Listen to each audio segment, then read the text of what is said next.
ពួកអ្នកបម្រើស្រីត្រូវត្រាំក្នុងបឹងទឹកក៏រាល់ថ្ងៃក្នុងរង្វង់ដៃម្នាក់ត្រូវអប់ពងពោះមួយគ្រាប់មេដោះកាន់រំពាត់វែងឈរនៅមាត់បឹងមានតែអ្នកដែលញ៉ាស់កូនពស់ចេញមកបានប៉ុណ្ណោះទើបអាចខ្លាចជាមនុស្សរបស់លោកកូនប្រសាខ្ញុំញ័រត្រូវដោយសារភាពត្រជាក់ប៉ុន្តែនៅតែខំប្រឹងញ៉ាស់ពងពោះនោះស្រាប់តែសំឡេងក្រាក់ពីពងពោះក្នុងដៃខ្ញុំក៏ប្រេះភ្លាមកូនពស់តូចលូនចេញមកហើយវារំចង្កេះខ្ញុំយឺតមេដោះឃើញដូច្នោះក៏ភ្នែកឡើងពន្លឺនៅយប់នោះគាត់ក៏បានបញ្ជូនខ្ញុំទៅបន្ទប់លោកកូនប្រសាដើម្បីកម្ដៅក្រែមូលហេតុគឺដោយសារតែអ្នកស្រីទើបតែពិនិត្យឃើញថាមានផ្ទៃពោះគាត់ពិតជាគ្មានចិត្តចង់បម្រើលោកកូនប្រសាឡើយប៉ុន្មានខែក្រោយមកអ្នកស្រីសម្រាប់បានកូនភ្លោះប្រុសស្រីមួយគូចំណែកខ្ញុំក៏ត្រូវបានគេពិនិត្យឃើញថាមានផ្ទៃពោះបាន2ខែដែរជីវិតខ្ញុំស្រាប់តែចាប់ផ្ដើមមានសង្ឃឹមនៅពេលដែលលោកកូនប្រសាមកក្រកខ្ញុំពោពេញដោយក្តីរំភើបដើម្បីប្រាប់ដំណឹងល្អនេះទៅគាត់ប៉ុន្តែមិនទាន់បាននិយាយចេញពីមាត់ផងក៏ត្រូវបានអ្នកបម្រើប្រុសនៅក្បែរគាត់ក្រវែងចូលទៅក្នុងទឹកក្នុងពេលកំពុងត្រដកខ្យល់ខ្ញុំបានឃើញចិត្តណាសម្លាប់ក្នុងកែវភ្នែករប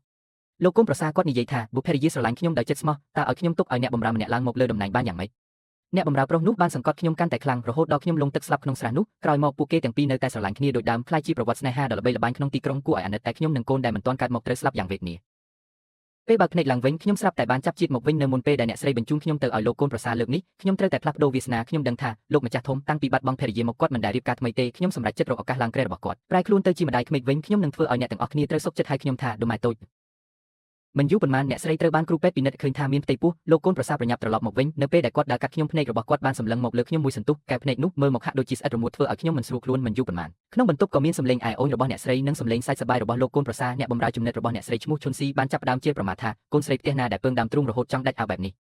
ះថែមទាំងរូបរាងនិងចរិតបែបនេះទៀតស្រីក្នុងផ្ទះពេទ្យក៏មិនតាក់ទាញស្មើវាដែរនាងនេះមិនមែនជាមនុស្សល្អទេអ្នកស្រីទុកនាងជីវជូដែលជាស្រីកញ្ជ្រោងបែបនេះធ្វើអីក្នុងបន្ទប់អ្នកស្រីដកដង្ហើមធំហើយប្រាប់នាងកុំឲ្យនិយាយផ្ទះផ្ដាស់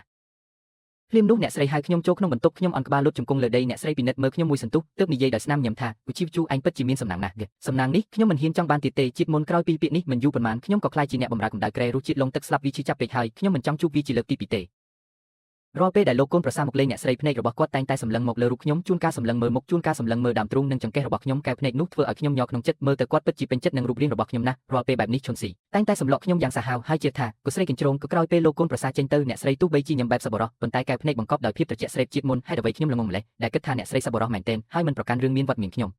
ំស្នាមញញឹមនោះលាក់បាំងនៅចិត្តណាសម្រាប់យ៉ាងច្បាស់ខ្ញុំមិនអាចបន្តបែបនេះទៀតទេពីថ្ងៃទៀតលោកកូនប្រសានឹងចាប់ខ្ញុំចូលក្នុងបន្ទប់ហើយប៉ុន្តែក្នុងនាមជាអ្នកបម្រើកិច្ចសន្យាលោកខ្លួនរបស់ខ្ញុំគឺស្ថិតនៅក្នុងដៃអ្នកស្រីការចង់គេចចេញពីការគ្រប់គ្រងពិតជាពិបាកណាស់ស្រាប់តែពេលនោះមានសំឡេងអ្នកបម្រើប្រុសនិយាយយ៉ាងរំភើបថាគូអ្នកស្រីលោកកុកកងចឹងវាឈ្នះសង្គ្រាមហើយថ្ងៃស្អែកនឹងត្រឡប់មកដល់ភូមិគ្រឹះវិញអ្នកស្រីត្រេកអរភ្លាមខ្ញុំក្តាប់ដៃណែនស្រាប់តែមានគំនិតមួយលោកកុកកងគឺជាឪពុករបស់លោកកូនប្រសាឥឡូវគាត់មានអាយុទើបតែ32ឆ្នាំប៉ុណ្ណោះគាត់មិនដែលរៀបការថ្មីទេសូម្បីតែស្រីស្នំក៏គ្មានដែរបើខ្លាចជាមនុស្សរបស់គាត់នឹងគ្មានអ្នកណាហ៊ានធ្វើបាបខ្ញុំទៀតទេសូម្បីតែអ្នកស្រីឬលោកកូនប្រសាក៏មិនអាចធំជាងលោកកុកកងដែរម្យ៉ាងវិញទៀតលោកកូនប្រសាមិនមែនជាកូនបង្កើតរបស់គាត់ទេឪពុករបស់គាត់ធ្លាប់ជាកូនចៅរបស់លោកកុកកងហើយបានស្លាប់ក្នុងសង្គ្រាមលោកកុកកងក៏យកគាត់មកចិញ្ចឹមជាកូនធរ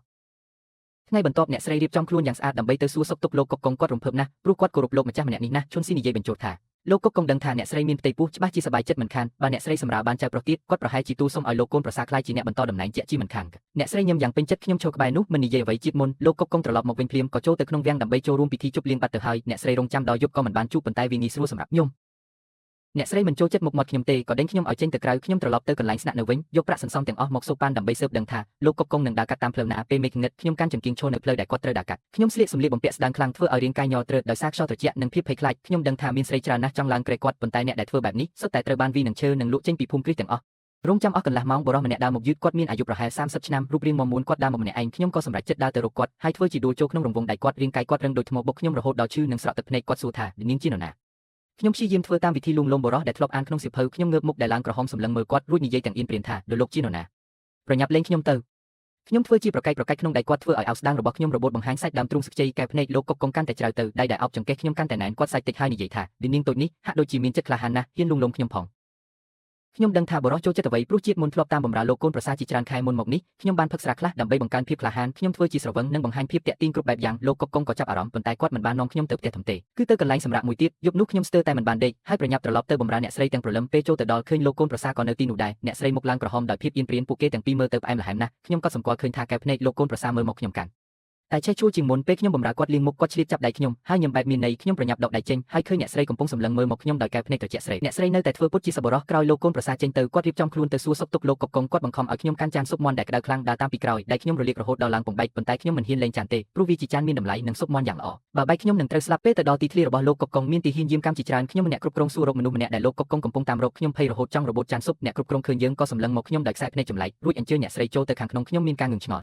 ពេលចូលទៅដល់ខ្ញុំមានអារម្មណ៍ថាមានកែវភ្នែកដ៏មានអំណាចសម្លឹងមកលើខ្ញុំមិនហ៊ានងើបមុខទេក៏ដាក់ចានស៊ុបចុះតាមបញ្ជីអ្នកស្រីស្រាប់តែមានសម្លេងត្រជាក់ស្រេបបន្លឺឡើងថាធប់ខ្ញុំងើបមុខឡើងទាំងភ័យខ្លាចឃើញលោកកុកកុងកំពុងសម្លឹងមកខ្ញុំយ៉ាងមុតខ្ញុំធ្វើជាតក់ស្លុតហើយលុតជង្គង់ចុះញ័រត្រូវថាក៏ខ្ញុំម្ចាស់សូមក្រាបថ្វាយបង្គំលោកកុកកុងគឺអ្នកស្រីងឿងឆ្ងល់ហើយសួរថាមានរឿងអ្វីលោកកុកកុងក្រោកឈរដើរមកឈរពីមុខខ្ញុំហើយនិយាយនៅចំពោះមុខអ្នករាល់គ្នាថាតាមពិតគឺជានាង